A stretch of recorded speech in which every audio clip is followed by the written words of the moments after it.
বিসমিল্লাহ আলহামদুলিল্লাহ ক্বালা ইয়া লাইতা কওমি ইয়ালামুনা বিমা গফারলি রব্বি ওয়াজআলানি মিনাল মুকরাবিন।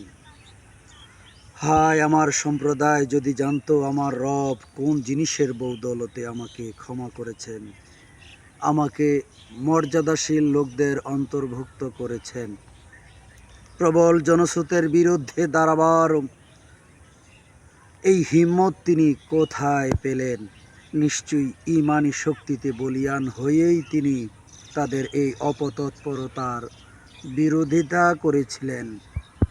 আর এই কারণেই তিনি সফলকাম বিপুল নিয়ামতের পরিপূর্ণ জান্নাতে প্রবেশ করার সুযোগ পেয়েছিলেন। চরম মুহূর্তের ঈমানের ঘোষণা। ফেরাউনের দরবারে একজন মুমিন ছিল, যিনি পূর্বেই মুসা আলাইহিস সালাতু ওয়াস সালামের ধর্ম গ্রহণ করেছিলেন। এই বিষয়টি তিনি গোপন রেখেছিলেন, কিন্তু এক চরম মুহূর্তে তিনি তার এই ঈমানের ঘোষণা দেন।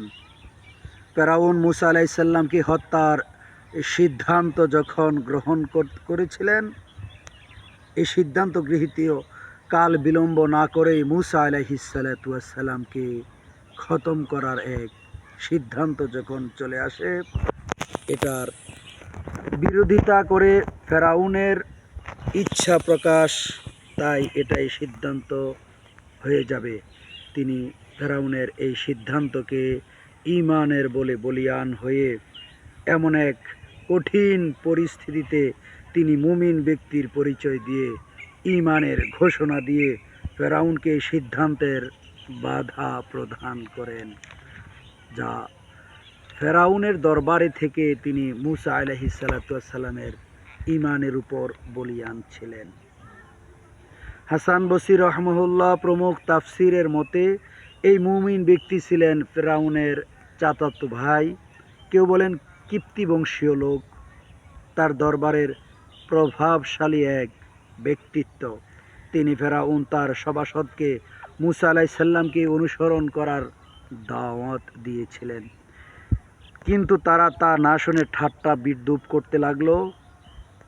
এই সময়টা ছিল মুসা আলাইহিস সালাতু ওয়াস সালামের সাথে বিরোধিতার ফেরাউনের সর্বশেষ উত্তেজনা মুহূর্তর অবস্থা। ফেরাউন মুসা আলাইহিস সালামের সাথে কোনোভাবে না পেরেই তখন হত্যার সিদ্ধান্ত গ্রহণ নিচ্ছিল। পরবর্তীতে আল্লাহ তাআলা সেই মুমিন ব্যক্তিকে রক্ষাও করেছিলেন এবং ফেরাউন তার সৈন্যবাহিনীকে সমূলে পানিতে ডুবিয়েও মেরেছিলেন। এই ঘটনা আল কোরআন সূরা মুমিনের আল্লাহ তাআলা এইভাবেই তুলে ধরেছিলেন। অর্থাৎ আমরা যেন জনস্রোতে আমরা আমাদের গাকে না ভাসিয়ে দিই। ঈমানওয়ালা যদি একজন থাকে, আমরা যেন তার পক্ষে অবলম্বন করি। কোটি মানুষ থাকুক বাতিলের পক্ষে, আমরা এটা বিবেচনা করব না। আমরা বিবেচনা করব হক কোনটা, সঠিক কোনটা। যেমনিভাবে ওই কৃত্তি বংশের লোকটা ফেরাউনের দরবারে থেকে মুসা আলাইহিস সালাতু ওয়াস সালামের ধর্ম গ্রহণ করেছিল ঠিকই, কিন্তু তিনি সুপ্ত রেখেছিলেন যে চরম এক উত্তেজনা মুহূর্ত মুসা আলাইহিস সালামকে হত্যা করবে, এমত অবস্থায় তিনি দিশা না পেয়ে একাই তিনি বাতিলের মোকাবেলা লড়ার জন্য প্রস্তুতি নিলেন এবং ঈমানের অগ্নি পরীক্ষা দিলেন। এই ঘটনা আল্লাহ তাআলা সূরাতুল মুমিনে কোট করে ঈমানদারদেরকে বুঝিয়ে দিলেন, ও ঈমানওয়ালুরা, ও ঈমানদারেরা, তোমাদের হকপন্থী লোকেরা, বেশির প্রয়োজন নেই।